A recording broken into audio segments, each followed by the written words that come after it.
The morning my life collapse began quietly, so quietly that I would later replay it in my mind again and again, searching for some warning sign I might have missed.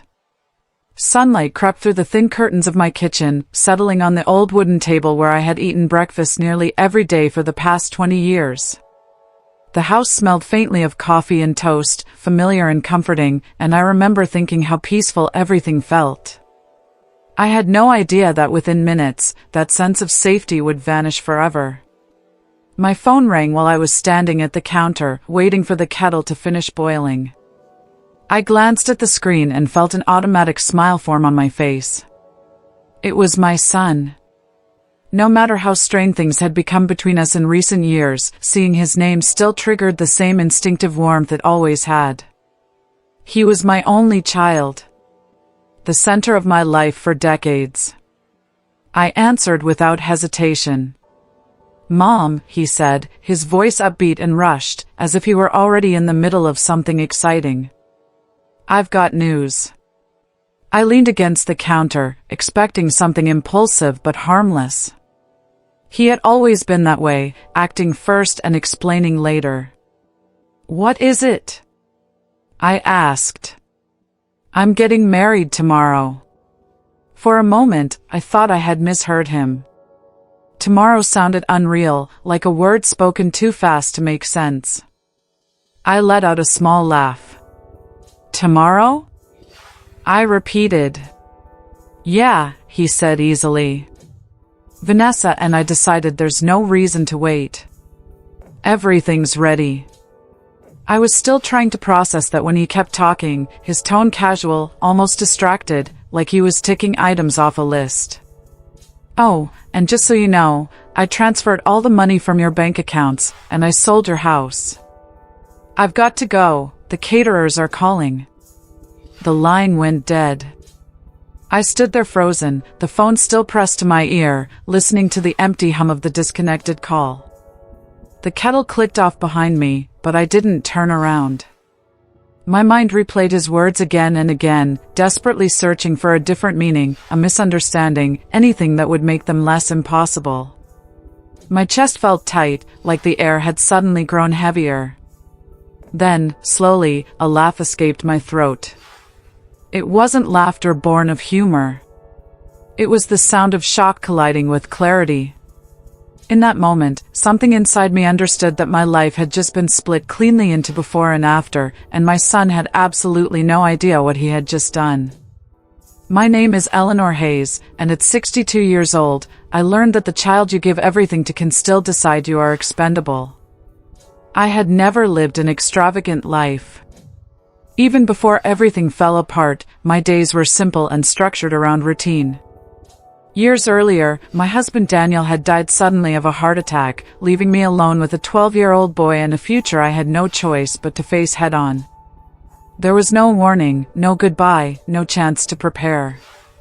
One moment I was a wife planning dinner, the next I was a widow standing in a hospital hallway trying not to collapse while my son cried into my coat. From that day forward, survival became my only focus. I worked 2 jobs when I had to, sometimes 3. I learned to stretch every dollar until it almost broke. Vacations disappeared from my life. New clothes became luxuries I didn't need. I told myself every sacrifice was worth it if it meant my son felt safe, if it meant he never had to carry the same fear that sat in my chest every night when the house went quiet. I believed that love and consistency would be enough. That if I gave him everything I had, he would grow into a man who understood gratitude and restraint. Ryan grew up intelligent, confident, and sharp. He had a way with people, an ability to speak that made others listen. Numbers came easily to him, and so did influence. He studied finance and thrived in environments where control and leverage mattered. I was proud of him, even when his ambition made me uneasy. When he introduced me to Vanessa, I tried not to judge. She was beautiful in a polished, deliberate way, always perfectly dressed, always composed. She spoke carefully, as if every sentence had been rehearsed. When she smiled, her lips curved upward, but her eyes stayed cool and observant. The first time she walked through my home, I noticed how her gaze lingered not on family photos or memories, but on the walls, the floors, the space itself. "This place must be worth a lot now," she said lightly, running her fingers along the edge of the kitchen counter. "It's my home," I replied. Ryan laughed it off too quickly, brushing past the comment, but something settled uneasily in my stomach that day. A few months later, he called me with concern woven carefully into his voice. He said he worried about me managing everything on my own, about online banking, about making mistakes. He offered to help, just a little, he said. Automatic payments. Oversight. Protection. I hesitated. Something in me wanted to say no. But he was my son, and I had trusted him with my heart my entire life. I told myself this was no different. It was. Every Sunday morning, I checked my bank accounts. It was a habit born of necessity, a ritual of reassurance. That Sunday, the numbers didn't make sense. My savings, the money I had built slowly over decades of restraint and discipline, was almost gone. My checking account balance was so low it made my hands shake. At the bank, they showed me the records. Online transfers. Authorized access. Money sent directly to Ryan. I remember sitting at my kitchen table afterward, staring at the wall for hours, unable to cry, unable to think, feeling something inside me crack so quietly it almost went unnoticed. When he called the next morning, excited about the wedding and dismissive about the money, something in me hardened. He laughed when I asked about the accounts. He spoke casually about selling my house, as if it were already a memory. "You'll be fine, Mom," he said. "You've got Social Security." That was the moment I realized he no longer saw me as his mother. He saw me as an asset that had outlived its usefulness. What he didn't know was that the house he claimed to sell wasn't the one I lived in. Years earlier, on the advice of a colleague from my time working in legal offices, I had quietly placed my primary residence into a trust. The property he sold was a rental, protected by tenants, leases, and laws he had underestimated. He also didn't know that the power of attorney documents he relied on were forged, and badly I didn't confront him. I gathered evidence. Statements, deeds, records. Then I hired a lawyer. "This is criminal," he said calmly after reviewing everything. "Your son could go to prison." I nodded. "Then that's where this goes." I attended the wedding. I smiled for photographs. I watched my son marry a woman who believed she had one. They mistook my silence for weakness. They were wrong. I sat through the ceremony with my hands folded neatly in my lap, my face calm, my expression carefully neutral. No one would have guessed that every word spoken, every smile exchanged, felt distant and unreal to me, as though I were watching a play rather than witnessing my own son's wedding. Ryan looked radiant, confident, certain of his victory. Vanessa stood beside him in white, her posture perfect, her smile practiced.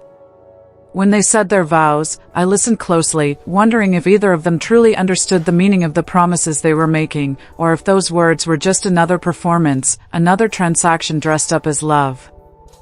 After the reception, they hugged me briefly. Ryan whispered that everything would work out, that I shouldn't worry so much, that he had everything under control now. I nodded and wished them happiness. I meant it in the only way I could at that moment. I wished them the happiness that comes from learning the truth, even if it arrived wrapped in consequences. The following week, my lawyer filed the paperwork. The process moved faster than I expected, perhaps because the evidence was so clear, perhaps because cases like mine were far more common than I had ever realized. Bank fraud, elder abuse, forged documents. Words I never imagined would be attached to my own child now filled official documents with his name printed neatly at the top. When Ryan was first questioned, he laughed. He told investigators there must have been a misunderstanding. He insisted I had given him permission, that everything had been done for my own good. He sounded just as confident as he had on the phone that morning in my kitchen. That confidence evaporated slowly, piece by piece, as facts replaced assumptions and signatures were compared side by side. Vanessa stopped answering my calls almost immediately. Not that I had much to say to her, but the silence was telling. When the subpoenas arrived, she claimed ignorance. She said she trusted Ryan. She said she didn't ask questions. The court listened, but it didn't absolve her. Trust, it turned out, was not a legal defense. Ryan's arrest happened on a gray afternoon. I wasn't there, but I imagined it clearly, the disbelief on his face, the sudden realization that the rules he thought didn't apply to him did, in fact, apply very firmly. When my lawyer called to inform me, I thanked him politely and then sat down on my couch and stared at the wall for a long time. I didn't cry. I felt hollow, like something had finally drained out of me completely. The trial began months later. Walking into that courtroom felt heavier than walking into the hospital the day my husband died. Ryan sat at the defense table, his suit pressed, his hair neatly styled, trying desperately to look like the man he believed himself to be. Every so often, he glanced at me, searching my face for reassurance, for rescue. I kept my eyes forward. The prosecutor laid everything out methodically. The transfers. The forged signatures. The false claims. Each piece of evidence was a brick, and together they formed a wall Ryan could not talk his way through. His lawyer tried to argue intention, misunderstanding, family dynamics. None of it held. When the verdict was read, the room felt impossibly quiet. Guilty. On all counts. Ryan's breath hitched, and for the first time since this ordeal began, he looked small. 7 years in prison. Full restitution. No leniency. As he was led away, he turned and looked at me one last time. His eyes were wet, confused, almost childlike. In that moment, I saw flashes of the boy he had once been, and the grief of that loss hit me harder than anything else. But I did not stand. I did not speak. I stayed seated, still, because this was the boundary I had finally learned to hold. The letters started arriving a few weeks later. At first, they were angry. He accused me of betrayal, of cruelty, of choosing the law over my own son. I read those letters once and placed them in a drawer. I didn't respond. Over time, the tone shifted. The anger softened into confusion, then into something quieter and more fragile. Eventually, the words apology appeared, tentative and unsure, as if he didn't yet know whether he truly meant them. Vanessa filed for divorce before Ryan was transferred to a long-term facility. She claimed she had been misled, that she had trusted him completely. She lost the condo they bought with my money. She lost her savings. Within a year, she disappeared from my life entirely, changing her name and moving away. Control, I learned, does not survive accountability. My own life moved forward slowly. Healing did not arrive all at once. It came in small moments. The first night I slept without waking in panic, the first morning I enjoyed my coffee without dread, the first laugh that surprised me because it felt real. I joined a support group for older adults who had experienced financial abuse. Listening to their stories, I realized how close I had come to losing not just my savings, but my independence, my dignity, my sense of self. I began volunteering, speaking to others about protecting themselves, about boundaries, about the dangerous myth that family can never harm you. I told my story calmly, without bitterness, because bitterness only hands power back to the people who took it from you. 2 years into Ryan's sentence, I finally agreed to a phone call. His voice sounded different, stripped of its former confidence. He spoke about time, about regret, about how much silence there was when no one was left to impress. He apologized without excuses. I listened.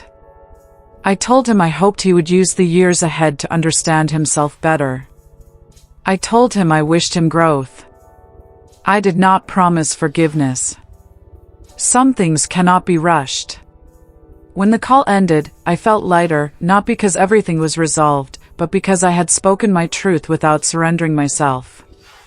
Today, my life is quieter than it once was, but it is also stronger.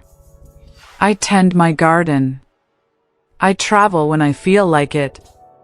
I help others navigate the systems that once nearly destroyed me. I no longer confuse love with sacrifice, or loyalty with silence. I did not destroy my son's life. He made his choices, and I made mine. And in choosing myself, I finally learned what real strength looks like. The seasons changed, and with them, my routines. I found solace in small things, the morning light filtering through the curtains, the hum of the city waking outside, the gentle rustle of leaves in my garden. These simple rhythms reminded me that life was ongoing, and though pain could leave scars, it could also foster growth. I became more attuned to details I had once overlooked, the texture of a flower petal, the subtle flavor notes in my coffee, the cadence of laughter from neighbors passing by. Life, I realized, had a rhythm I needed to listen to, one that had nothing to do with betrayal or deceit. I also reconnected with old friends I had distanced myself from, unintentionally or otherwise. Those friendships, once taken for granted, offered grounding. Conversations over tea stretched long into the evenings, meandering across memories, hopes, regrets, and plans. I discovered that people who had weathered life's storms with me could still offer perspective and companionship. Their lives were not free from mistakes, but there was honesty in their struggles, and that honesty was a balm to my own. Ryan's absence created a paradoxical space. His absence was painful because it marked the definitive end of one chapter, yet it was freeing because it allowed me to redefine the boundaries of my life. I no longer measured my worth or peace by his actions. I had learned, through anguish and patience, that forgiveness and accountability are separate. I could acknowledge my own pain without excusing his misdeeds. I could care without being complicit. In those early mornings, alone in my kitchen or sitting in the quiet of my study, I began to journal.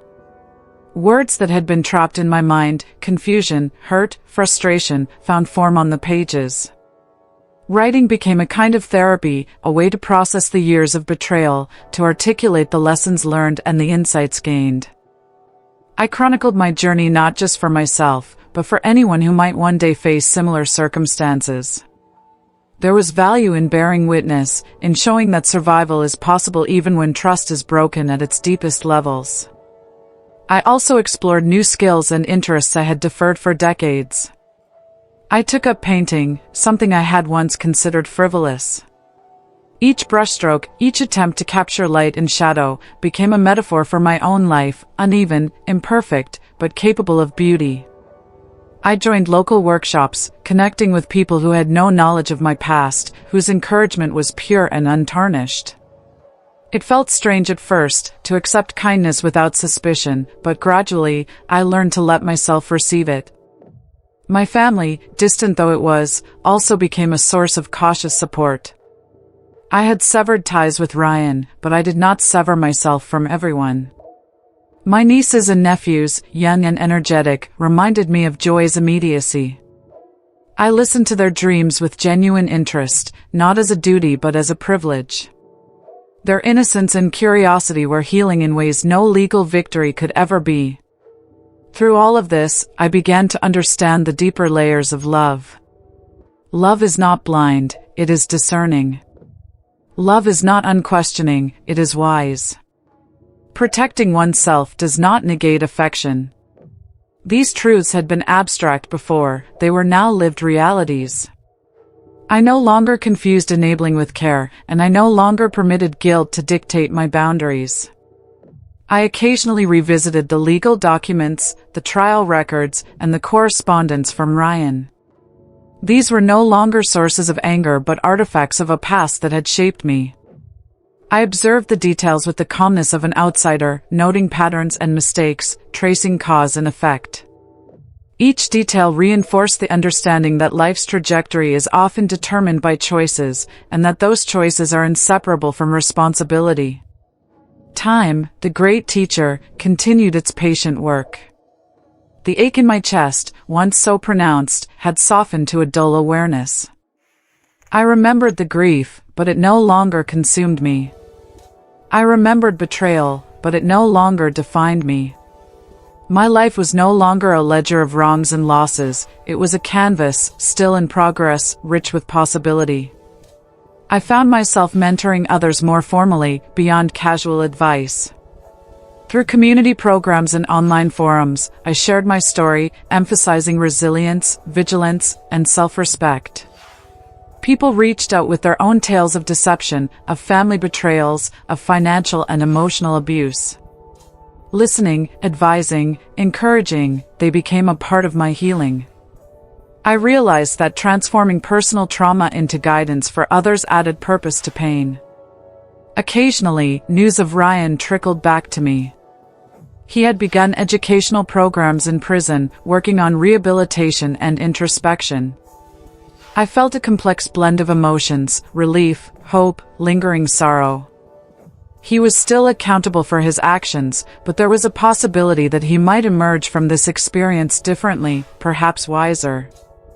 I did not wait for him to change to reclaim my life. I had already begun that process.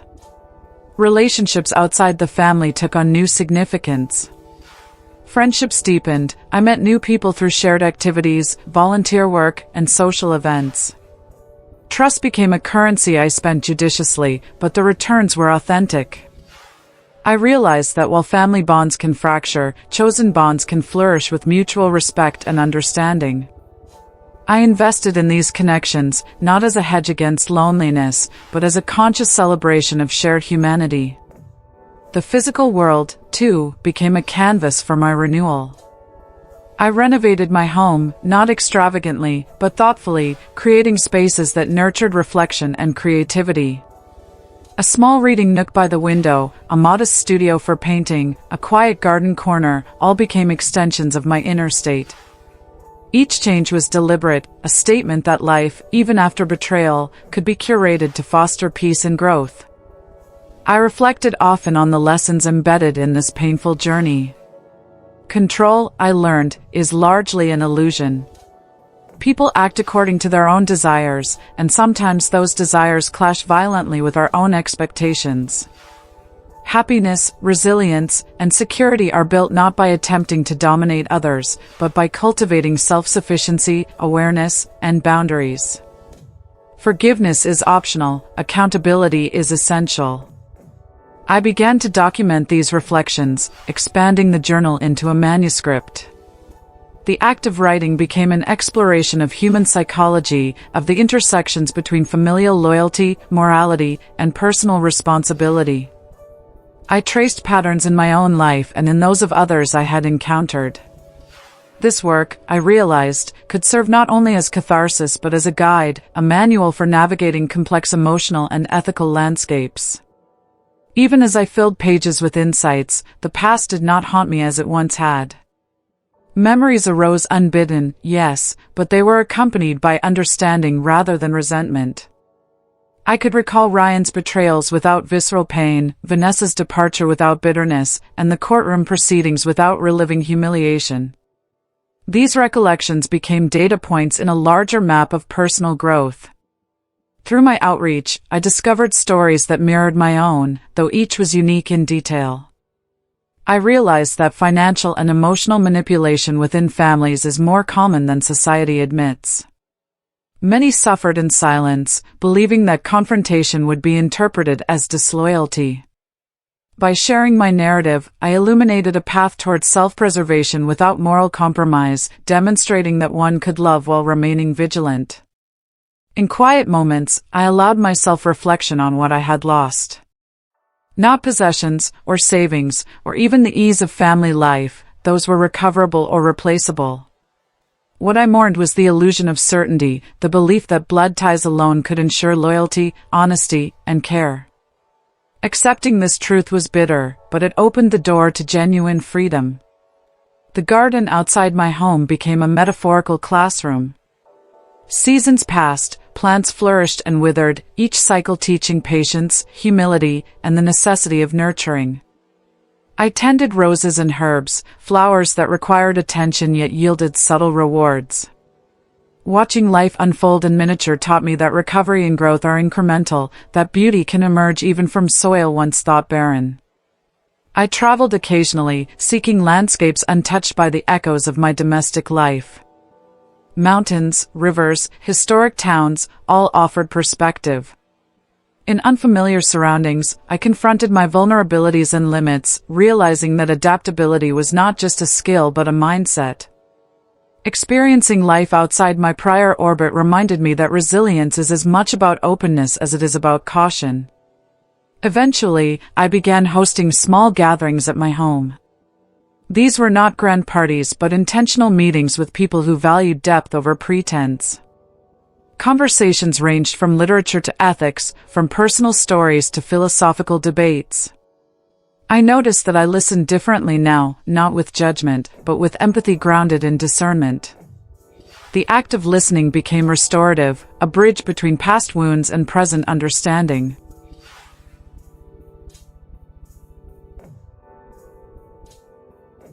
Time, I understood, is neither linear nor forgiving, but it is instructive. Every year reinforced the notion that personal strength is constructed through choices, awareness, and the willingness to confront pain rather than suppress it. I measured progress not in the absence of hurt, but in the capacity to navigate hurt without being defined by it. I also dedicated time to learning new disciplines, from digital literacy to mindfulness practices. Technology, once intimidating, became a tool for connection and empowerment. Meditation and breathing exercises became daily rituals, offering grounding in moments of emotional turbulence. Each skill acquired was a brick in the foundation of renewed independence.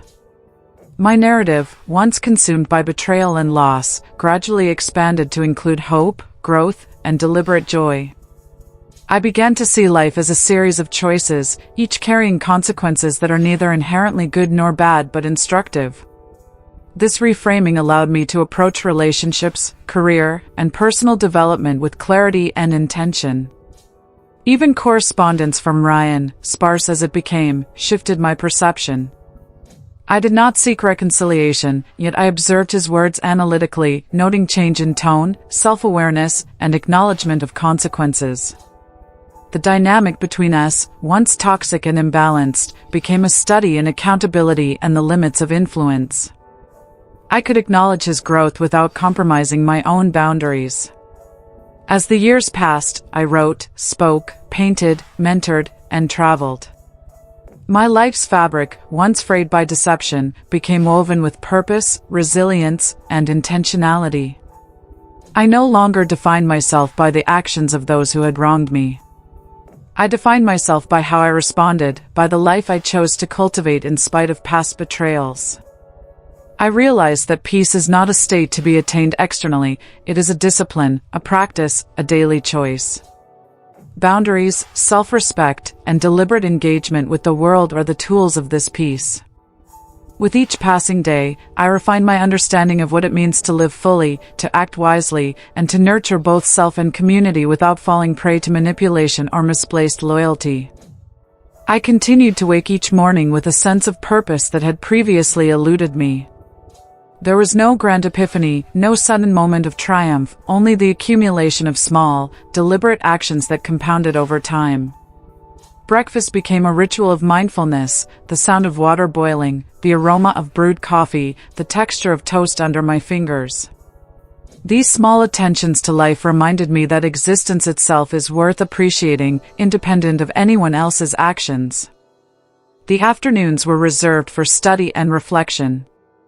I immersed myself in literature, history, and philosophy, seeking perspectives that challenged my assumptions and broadened my understanding of human behavior. Each book was a mirror, revealing aspects of myself I had neglected, as well as a lens, providing insights into the motivations of others. Through these readings, I discovered a renewed curiosity, a hunger for understanding that replaced the emptiness once left by betrayal. Evenings were often spent outdoors. I walked through nearby parks, observing the rhythms of nature, birds settling for the night, leaves trembling in the wind, children chasing after fleeting shadows. These moments of quiet observation became meditative. I began journaling about them, noting not just the events themselves, but the feelings they evoked, the calm, the wonder, the recognition that life moves in cycles, indifferent to human dramas, yet offering infinite lessons for those willing to observe. Through journaling, I noticed patterns emerging. Repetition, patience, and attention were not just principles in nature, they were principles in human life as well. Healing required patience. Trust required repetition, both in self-affirmation and in interactions with others. Insight required attention, to notice subtle signs in behavior and emotion that previously went unrecognized. Each entry became a roadmap of self-discovery, an evolving record of a life in recovery. I became more intentional in my relationships. I no longer sought approval or validation from people who had caused me harm. Instead, I invested in connections where mutual respect, honesty, and care were evident. These relationships were not perfect, they never are, but they were functional, nurturing, and reciprocal. I realized that the quality of my relationships directly influenced my peace of mind, and I became vigilant in protecting both. Professional life, too, evolved. I approached work with renewed focus and diligence, not as an escape, but as an extension of the discipline I was cultivating in my personal life.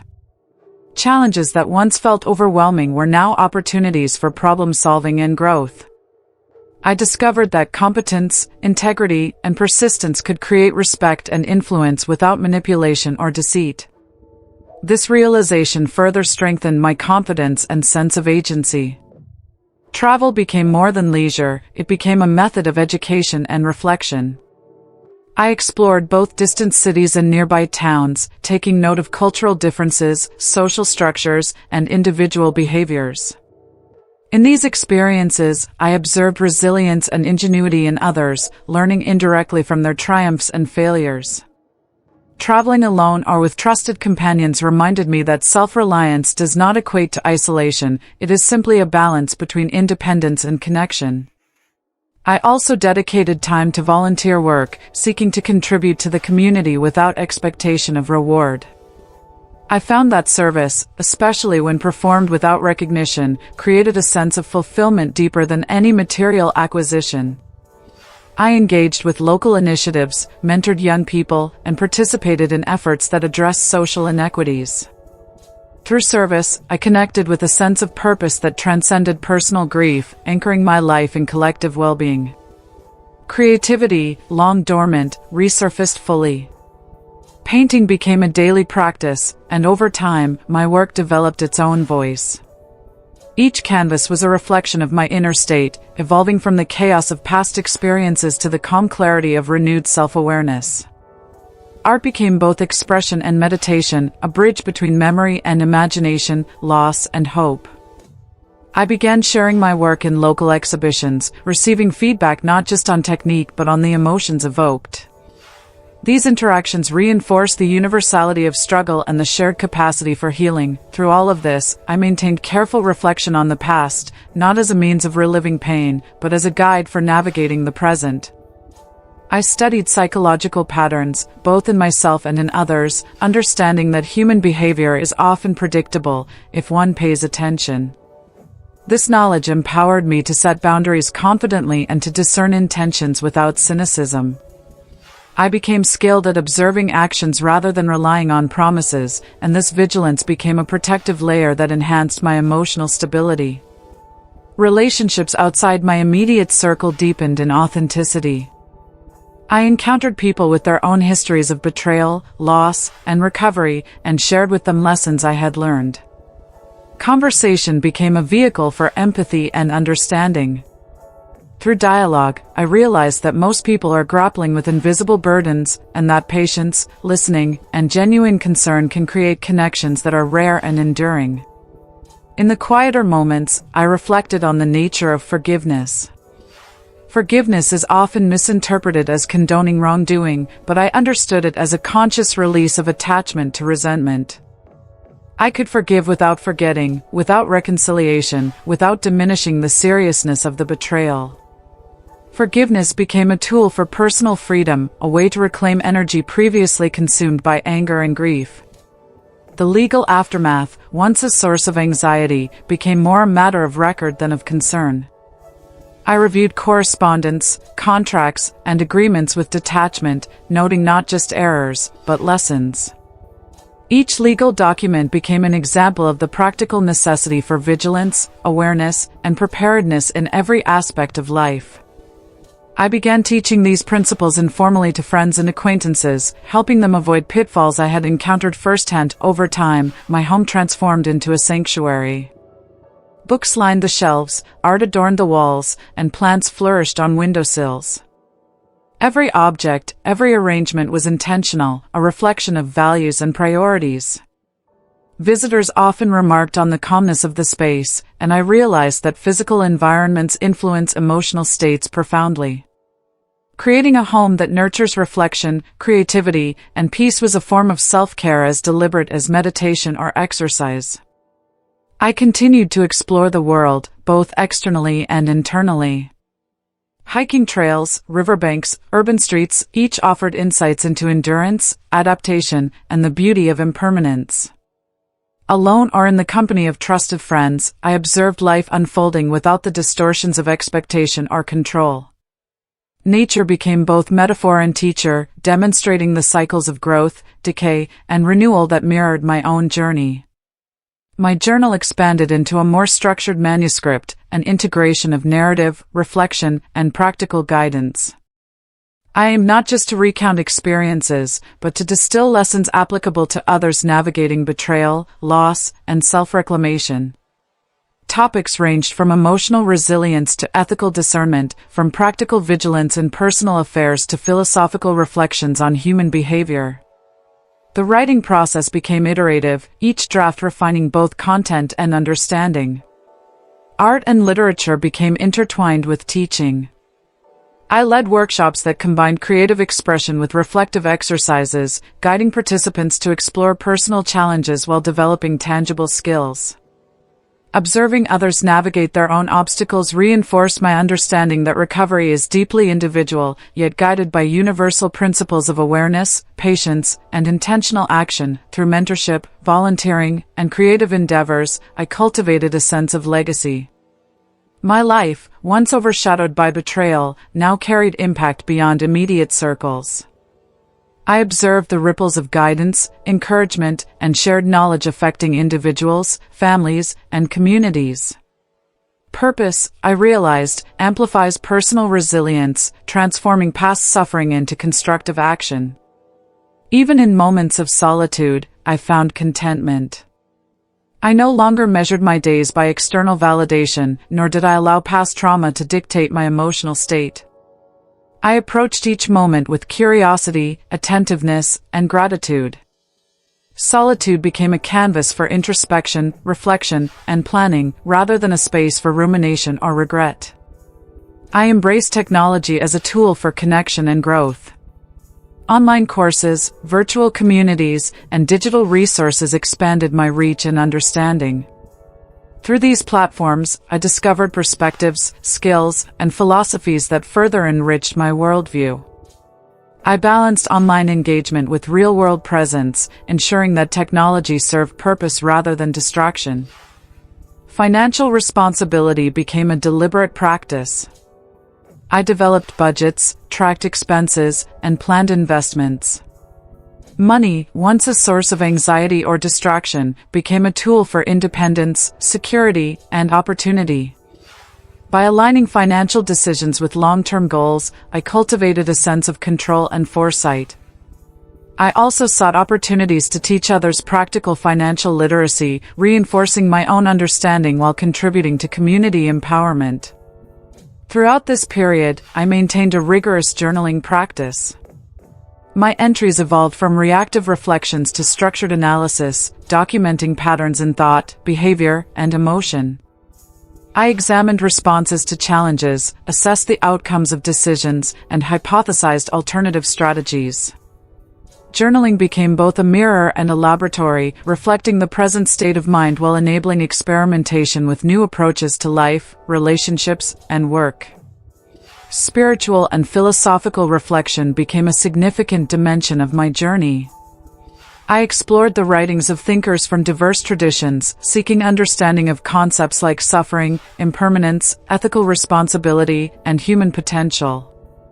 These studies reinforced the interconnectedness of personal growth, social engagement, and moral reflection. I realized that while circumstances influence outcomes, personal choices shape character, and cultivating virtues such as patience, empathy, and integrity is essential for meaningful life. Professional pursuits deepened in sophistication and intentionality. I approached projects with foresight, attention to detail, and ethical awareness. Colleagues noted the shift in demeanor and methodology, less reactive, more strategic, more collaborative.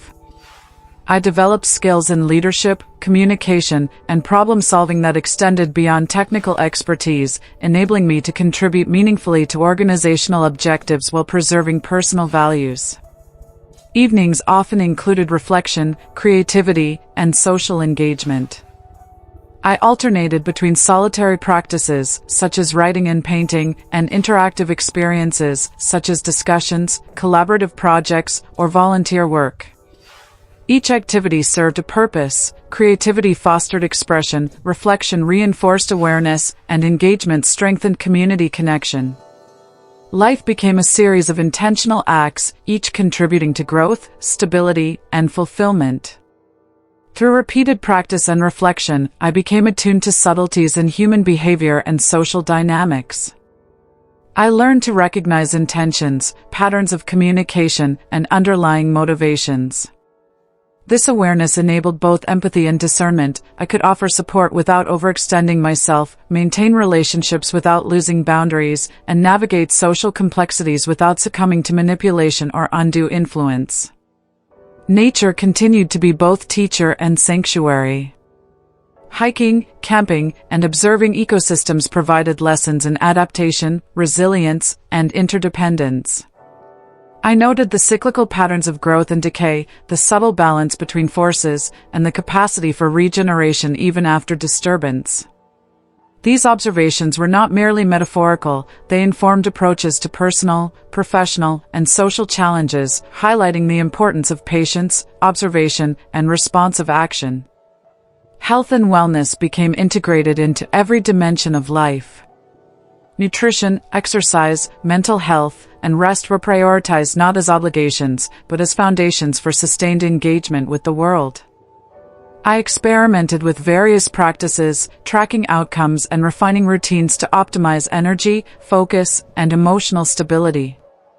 This approach demonstrated that consistent, mindful care of the body and mind creates a platform for achieving both immediate and long-term goals. I also embraced mentorship, both giving and receiving guidance. Learning from those with more experience provided insight, while teaching others reinforced understanding and fostered leadership skills. Mentorship became a two-way process, enriching both parties and expanding the network of shared knowledge and mutual support.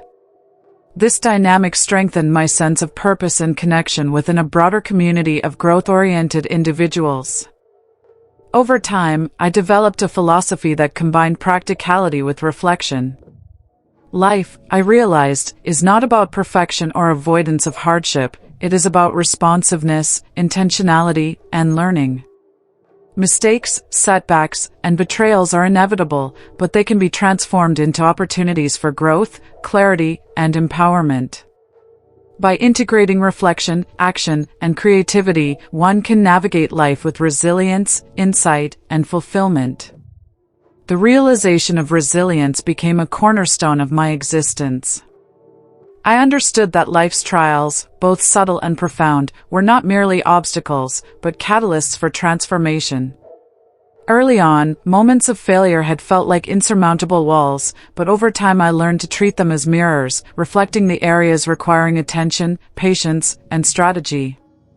Each setback, whether professional disappointment or personal conflict, became an invitation to observe my responses, identify patterns, and cultivate adaptive strategies. In doing so, I not only navigated challenges more effectively but also strengthened a sense of internal stability that no external circumstance could easily shake. I found that journaling, combined with structured reflection, amplified these insights. Instead of simply recounting daily events, I began to categorize experiences, noting emotional triggers, behavioral tendencies, and outcomes. This system enabled me to detect subtle biases, recurring thought patterns, and emotional blind spots. Through careful documentation, I could trace progress across months and years, observing incremental growth that might have otherwise been invisible. Reflection, therefore, evolved into a disciplined practice of self-assessment, goal-setting, and long-term planning.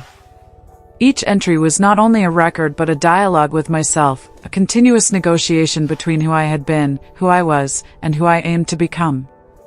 Creativity, once a sporadic outlet, became a daily companion. Writing, painting, and music allowed me to express emotions that words alone could not contain. Through these mediums, I explored themes of identity, loss, aspiration, and connection, often discovering that the act of creation clarified internal states more than analytical reasoning could. Furthermore, by sharing these works with trusted peers or mentors, I encountered feedback that offered alternative perspectives, reinforcing the idea that expression and reflection are most powerful when coupled with dialogue. Over time, creativity became not just personal therapy but a bridge to understanding and connecting with others on a deeper level.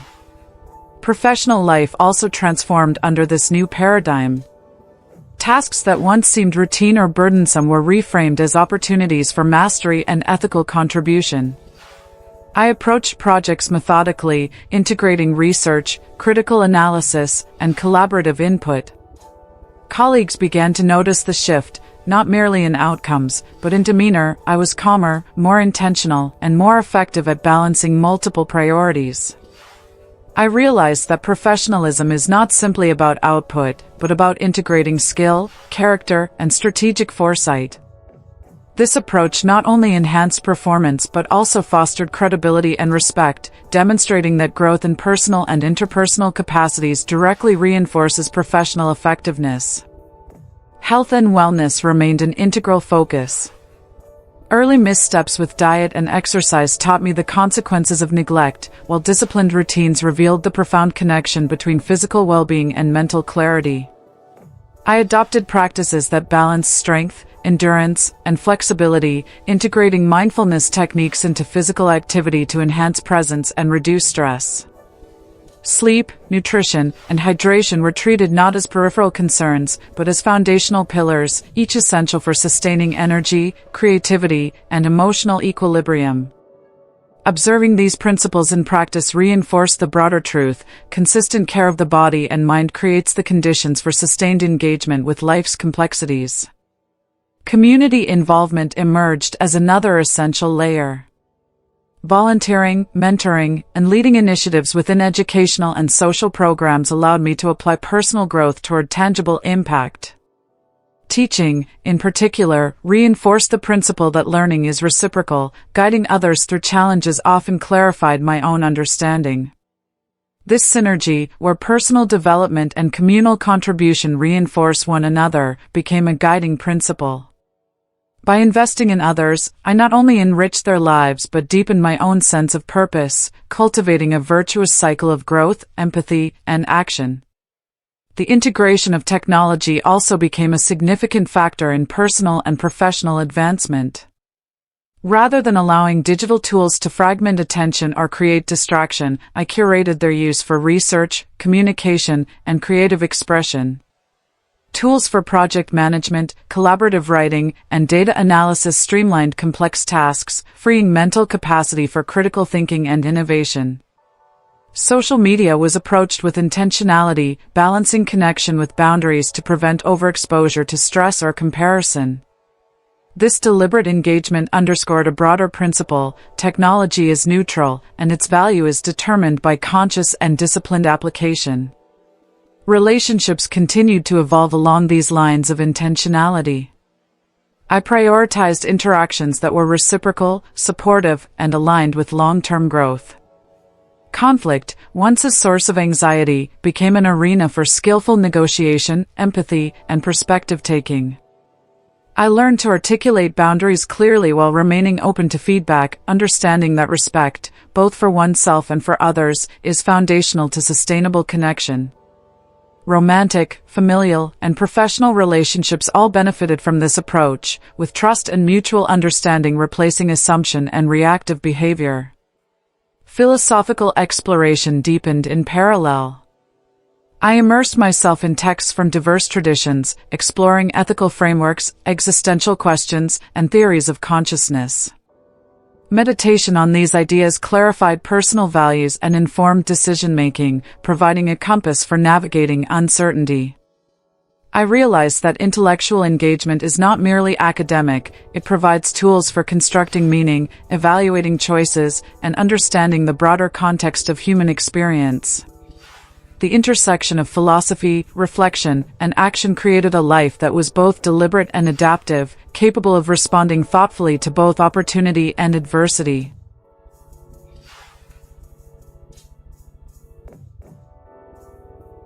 Financial literacy and responsibility became intertwined with these broader lessons.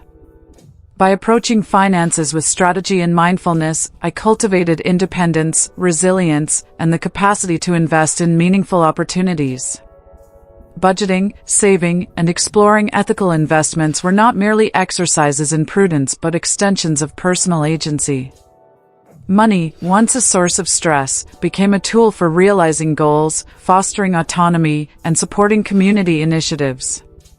Teaching financial literacy to others further reinforced these principles, creating an ecosystem of knowledge, practice, and empowerment.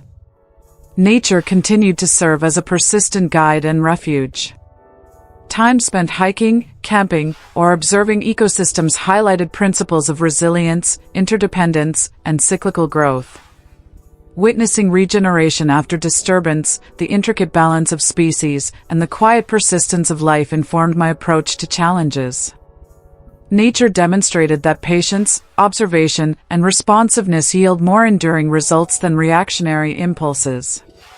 The lessons drawn from natural systems were integrated into problem-solving, leadership, and personal growth, underscoring the universality of certain principles across contexts. Spiritual reflection, while distinct from organized religion, provided another dimension of grounding. Practices such as meditation, contemplation, and mindful engagement with ethical principles cultivated presence, empathy, and perspective. They offered a framework for reconciling inner conflict, managing stress, and aligning actions with long-term values. Spiritual exploration emphasized that fulfillment emerges not from external accumulation but from coherence between thought, emotion, and action, creating an internal compass resilient to life's inevitable vicissitudes. Time management, often underestimated in early experiences, became a deliberate practice. By analyzing patterns of attention, energy, and priority, I structured days to maximize productivity while preserving flexibility. Strategic allocation of time for work, reflection, creativity, social connection, and rest created a rhythm that balanced efficiency with adaptability. Over time, this structure not only improved outcomes but reduced stress, fostering a sense of flow where daily activities aligned seamlessly with long-term objectives. Over the years, the accumulation of these practices, reflection, creativity, wellness, professional discipline, community engagement, philosophical inquiry, financial literacy, technological intentionality, and time management, formed a comprehensive framework for living intentionally. Each aspect reinforced the others, creating a dynamic system where growth in one area amplified progress in another. Life became less reactive and more architected, guided by principles that were tested through experience, reflection, and adaptation. I began documenting the broader narrative of this transformation, not merely as a personal record but as a guide for others navigating similar journeys. I wove together lessons learned, strategies developed, and insights observed into a continuous narrative, emphasizing practical application alongside philosophical reflection. This narrative approach demonstrated that growth is iterative, nonlinear, and deeply interconnected with both internal discipline and external engagement. Each chapter of life became a case study in resilience, adaptability, and intentionality, illustrating the nuanced interplay between circumstance and choice. As the years unfolded, I came to appreciate that the journey itself, the constant interplay of challenge, reflection, growth, and connection, was the true measure of a life well lived. Achievement, while gratifying, was secondary to the cultivation of resilience, clarity, and empathy. I recognized that every setback carried the seeds of insight, every relationship offered lessons in patience and understanding, and every endeavor, whether professional or personal, provided an opportunity to practice intentionality. Life, I realized, was not about reaching a final destination but about navigating the continuum of experience with awareness, integrity, and purpose. The synthesis of these lessons created a life characterized by balance and adaptability. Creativity, reflection, wellness, professional discipline, and community engagement were not isolated pursuits but integrated dimensions of a coherent whole. Each informed the others. Meditation enhanced professional focus, physical discipline strengthened emotional resilience, philosophical inquiry refined decision-making, and social contribution enriched personal fulfillment. In embracing this holistic approach, I discovered that the boundaries between personal growth and external impact blurred. Nurturing oneself inevitably nurtured others, and contributing to the world reinforced inner strength. Ultimately, I understood that life's meaning is constructed through conscious engagement with both the internal and external worlds. It is shaped by the choices we make, the principles we uphold, and the connections we cultivate. By aligning actions with values, fostering understanding across difference, and embracing the iterative process of learning, I achieved a sense of coherence and satisfaction that transcended transient achievements or material gain. The journey, with all its complexity, became a testament to the power of intentional living. Looking back, I saw a narrative not defined by linear success but by depth, insight, and integration. Every chapter, from early missteps and moments of doubt to periods of intense learning and reflection, wove together into a tapestry of growth. There was a profound beauty in the interdependence of experiences, the ebb and flow of challenges and triumphs, and the ongoing negotiation between aspiration and acceptance. Life, in its fullness, became both a mirror and a canvas, reflecting my evolving self while providing endless opportunities to create, connect, and contribute. In the final reckoning, I realized that the essence of this journey was not about reaching perfection but about embracing the process, observing carefully, acting deliberately, reflecting consistently, and engaging meaningfully with the world. The culmination of years of introspection, effort, and dialogue was a life that, while imperfect, was intentional, resilient, and deeply connected to self, to others, and to the wider world. And in that understanding, I found not an endpoint but a continuing path, one defined by presence, purpose, and the ongoing pursuit of growth. This narrative, spanning countless experiences, lessons, and reflections, represents not merely a personal account but a framework for living, a continuous reminder that life's richness is measured not by the finality of accomplishment but by the depth, intentionality, and integrity with which it is lived. I share this not for sympathy, but for solidarity. If my story has resonated with you, if you've ever felt the ground give way beneath you, know that you are not alone. Strength is not something we are born with, it is something we build, one difficult choice at a time. I'll be sharing more stories like this on my channel, stories of resilience, healing, and the quiet power of choosing yourself. If you'd like to join me on this journey, please consider subscribing. A simple click means the world to me, and it helps these stories reach others who might need to hear them. Thank you for listening. Truly. If you want to hear more stories like this, I would be so honored to have you subscribe. Hit that button below. It lets me know you're here, and it helps this community grow.